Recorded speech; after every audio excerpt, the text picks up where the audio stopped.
വരുന്ന കൂട്ടം.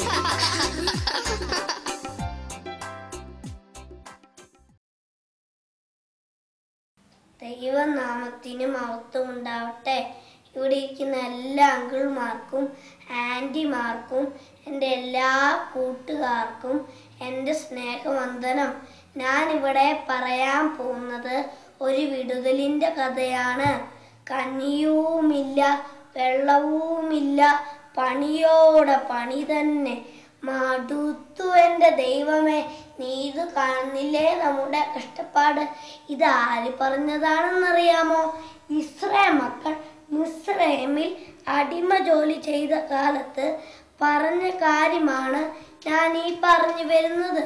നമ്മുടെയൊക്കെ മാതാപിതാക്കൾ 3 നേരം മൂക്കുമുട്ടെ തിന്നാൻ തന്നിട്ട് എന്തെങ്കിലും പണി പറഞ്ഞാൽ നമ്മൾ പിറുപിറുക്കാറില്ലേ? അപ്പോൾ അടിമപ്പണിയുടെ കാര്യം പറയാനുണ്ടോ? ഇപ്പോഴത്തെ പോലീസുകാരെ പോലെ അല്ല കേട്ടോ. കാണി ചോരില്ലാത്ത കാട്ടാളന്മാരായിരുന്നു അന്നത്തെ കാലത്ത് പണിയെടുപ്പിച്ചോണ്ടിരുന്നത്.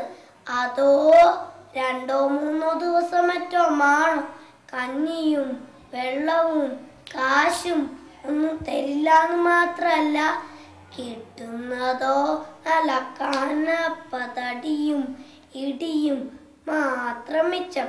ഇങ്ങനെ കൂട്ടുകാരെ, ഇസ്രായേൽ മക്കളുടെ പ്രാർത്ഥനയും കണ്ണുനീരും കണ്ട അലിവ് തോന്നിയ ദൈവം അവരെ അവിടുന്ന് വിടുവിച്ച് കനാൽ ദേശത്തേക്ക് കൊണ്ടുപോരുവാൻ മോശ ഏർപ്പാടാക്കി.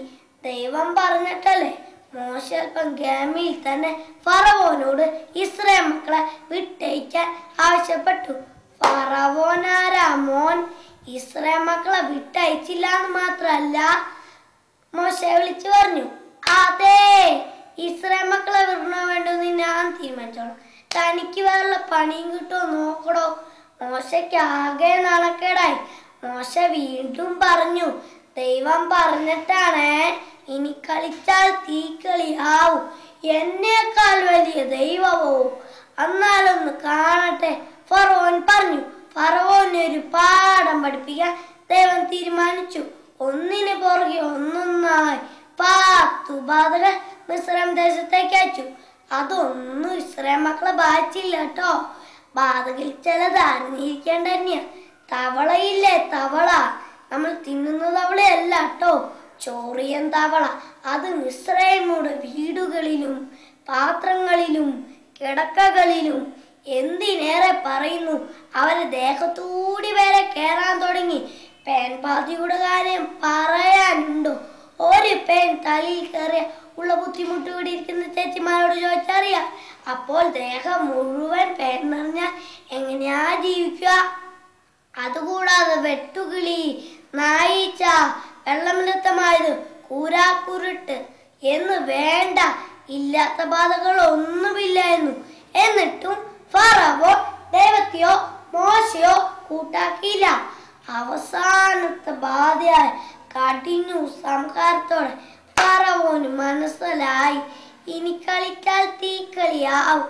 ഫറവോൻ മോശയെ വിളിച്ചു പറഞ്ഞു, എൻ്റെ മോശേ, നിങ്ങളെ കൊണ്ട് എനിക്ക് കിടക്കപ്പുറത്ത് ഇല്ലാതെയായല്ലോ. നിങ്ങൾക്ക് എന്താ വേണ്ടത്? എന്ത് സഹായം വേണമെങ്കിൽ ഞാൻ ചെയ്തു തരാം. ഒന്നുകൂടെ പോയി തരാമോ പ്ലീസ്? ഇങ്ങനെ കൂട്ടുകാരെ, ഇസ്രായേൽ മക്കൾ മിസ്രൈമിൽ നിന്ന് യാത്ര പുറപ്പെട്ടു. കൊച്ചു കുട്ടികൾ തുടങ്ങി വളർത്തു മൃഗങ്ങൾ വരെ ഒരു രണ്ടാലിയായിരുന്നു. പുരുഷന്മാർ മാത്രം 6 ലക്ഷം പേരുണ്ടായിരുന്നു. ലോകം ഇതുവരെ കാണാത്തതും ഇനി കാണാൻ സാധ്യതയില്ലാത്തതുമായ ഒരു ജാഥയായിരുന്നു. ജാഥ ചങ്ങൽ തീർത്തെത്തി. മോശ കടലിനെ വിഭാഗിച്ച് അവരെ ഉണങ്ങി നിൽത്തുടക്കരെ കെടുത്തി. ഇവരെ പിടികൂടാൻ വന്ന ഫറവോനും സൈന്യവും ചങ്ങടി മുങ്ങിച്ചാത്ത് പൊങ്ങി. ദൈവമക്കളെ പീഡിപ്പിച്ചാലുള്ള ശിക്ഷയായിരുന്നു അത്. പിന്നെ അങ്ങോട്ട് കനാനെത്തുന്നവർ മന്നയും പഞ്ചാരവെള്ളവും ആകെ കൂടി അടിപൊളിയായിരുന്നു. പ്രിയ കൂട്ടുകാരെ, ദൈവം തൻ്റെ ജനത്തെ എത്ര അത്ഭുതകരമായാണ് വഴി നടത്തുന്നത്. നമ്മുടെ പ്രയാസവേളകളിലും ഈ ദൈവം നമ്മെയും വഴി നടത്തുവാൻ മതിയാനാണ്. ഈ ദൈവത്തിന്റെ കാൽപാതിൽ പിൻപറ്റിക്കൊണ്ട് നമുക്കും ജീവിക്കാം.